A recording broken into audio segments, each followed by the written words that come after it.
እንደምዋላችሁ ወይም እንደምናመሻችሁ የአጭር መልእክት ከህብር ማህበር ሲሆን በቅድሚያ እንኳን ለአድዋ ድል በዓል አደረሳችሁ ለአድዋ አዘጋጆች ተሳታፊዎች ምስጋናችን የላቀ ነው። ለዚህ አጭር መልእክት የተሰጠው ርዕስ ወይዘሮ ሚያ ሞቶሊ የሚል ነው። ወይዘሮ ሚያ ሞቶሊ በተለያየ ጊዜና ዘመን የዓለማችን ታዋቂና የነጻነት ታጋዮች ስለ አድዋ ብዙ ብለዋል። የአድዋ ድል ሰውነት የተከበረበት የሰው ልጅ ሁሉ ድል ነው ይባላል። የኛም እምነት ይሄው ነው። ግን እኛ ኢትዮጵያኖች የአድዋ ድል ከፍታና የመንፈስ ልዕልና የምን ያህል እንገነዘበዋለን? የምን ያህል እንተገብረዋለን?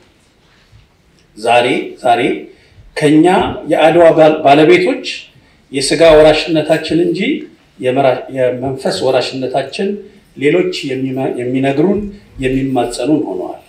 እናም ቀድማችሁ ነቅታችሁ ቀድማችሁ አንቀላፋችሁ። ለመሆኑ እናንተ የአድዋ የደምና የአጥንት ልጆች፣ እናንተ የጥቁር ሕዝብ የነጻነት ምኩራቦች፣ እናንተ የአክብሮት የአሸናፊነት ተምሳሌቶች፣ ለሌላው ዓለም የተረፋችሁ የአንድነት ሰንደቆች እንዴት ዛሬ ለራሳችሁ እንኳን መሆን ተሳናችሁ? ምን ነካችሁ? የአድዋ መንፈስ የት አደረሳችሁ ይለናል። በእርግጥስ ምን ነካል? በአድዋ መንፈስ የተመሰረተው የአፍሪካ ህብረት በቅርቡ 38ኛ ዓመቱን በአዲስ አበባ ኢትዮጵያ ሲያከብር የአፍሪካዎች መሪዎች ብቻ ሳይሆን የካሪቢያን የላቲን አሜሪካ ተጋባዦች ተገኝተዋል። ሁሉም በሚባል ደረጃ ለህብረቱ ንግግር ያደረጉ ሲሆን የአፍሪካውያንና የመላውን ቀልብ የሳበው ግን የወይዘሮ ሚያ ሞቶሎኒ የባርባዶስ የካሪቢያን ደሴት ጠቅላይ ሚኒስቴር ንግግር ነው። ወይዘሮ ሚያ አጽንተው ሰጥተው ለተሰበሰቡት የአፍሪካ መሪዎች ተወካዮች የተናገሩት የአድዋ የአሸናፊነት መንፈስ እንውረስ የሚል ነው።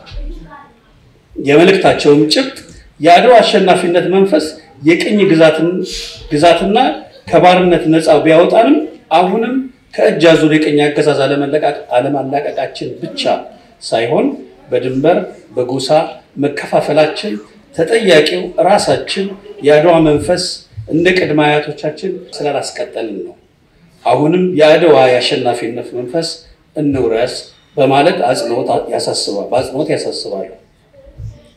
የአድዋ መንፈስ ደግሞ ለሰው ልጅ ሁሉ የነጻነት የመስዋዕትነት ውጤት ብቻ ሳይሆን ከልዩነት ይልቅ አንድነት፣ ከጥላቻ ይልቅ ፍቅር፣ ከምንም በላይ ከመንደርተኝነት ከሃይማኖት ይልቅ አገርና ወገንን ማስቀደም ከተባበረን ሰላም በማውረድ አፍሪካውያን ዛሬ ያለንበትን ጥገኝነት፣ ድህነት፣ ስደት ማሸነፍ እንደምንችል ለራሳችን ችግር ራሳችን መፍትሄ መሆናችን ያስተምረናል።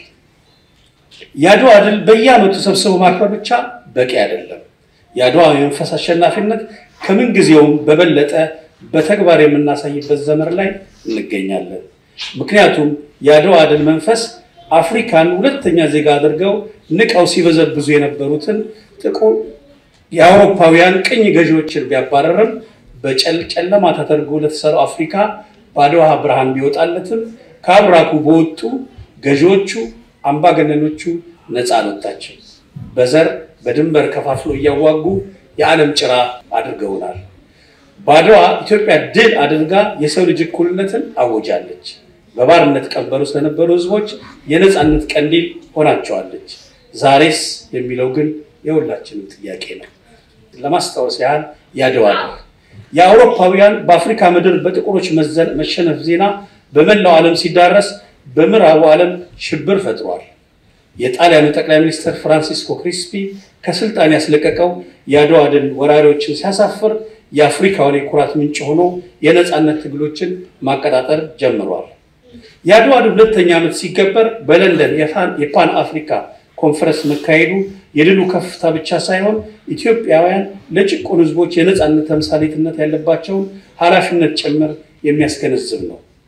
በዚህ የፓን አፍሪካ ጉባኤ ላይ የአድዋ ድል መሪ ንጉስ አጼ ምኒልክና ጣይቱ በክብር እንዲገኙ ቢጋበዙ የደስታ መልእክት ይዞላቸው የመጣውን ሃይቲያዊ የፓን አፍሪካ አቀንቃኝ ቤኒቶ ሲልቬ ወክለውት ሁለቱም የነጻነት ፍትህ አውራሪዎች ሀገር ወክለው መሳተፉን እንድንማርበት ያወሳናል። ብዙ ማለት ይቻላል። ዋናው ቁም ነገሩ ይህ ትውልድ የአድዋን ድል በዓል ከመዘከር አልፎ ለሀገሩ ለወገኑ ለመተግበር እንዴት መተግበር ይችላል የሚለው ነው።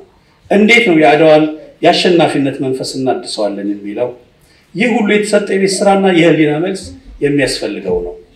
ዛሬ የአድዋን ድል 129 ዓመት ለማክበር መሰብሰባችን ትልቅ ነገር ሲሆን ለሚቀጥሉት ጊዜያት ግን በበለጠና ሰፋ ባለ መንገድ ለማዘጋጀት ትውልድ የአድዋን የአሸናፊነት መንፈስ ለማስተማር እንድንችል ካሁን የአድዋ ድል አሸናፊነት ጉባኤ ቢቋቋም ዓለም አቀፋዊ ይዘት እንዲኖረው ቢደረግ እንዲያሳትፍ ዝግጅቱን ካሁን ቢጀመር ተገቢ ይሆናል መልእክት በህብር ስም ስናሳስብ እኛም የቻልን ይሆናል አስተዋጽኦ ለማድረግ ዝግጁነታችንን በመግለጽ ነው።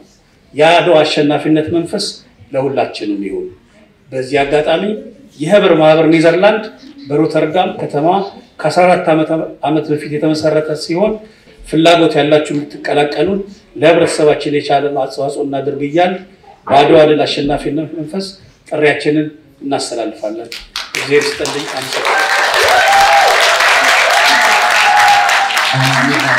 አመሰግናለሁ።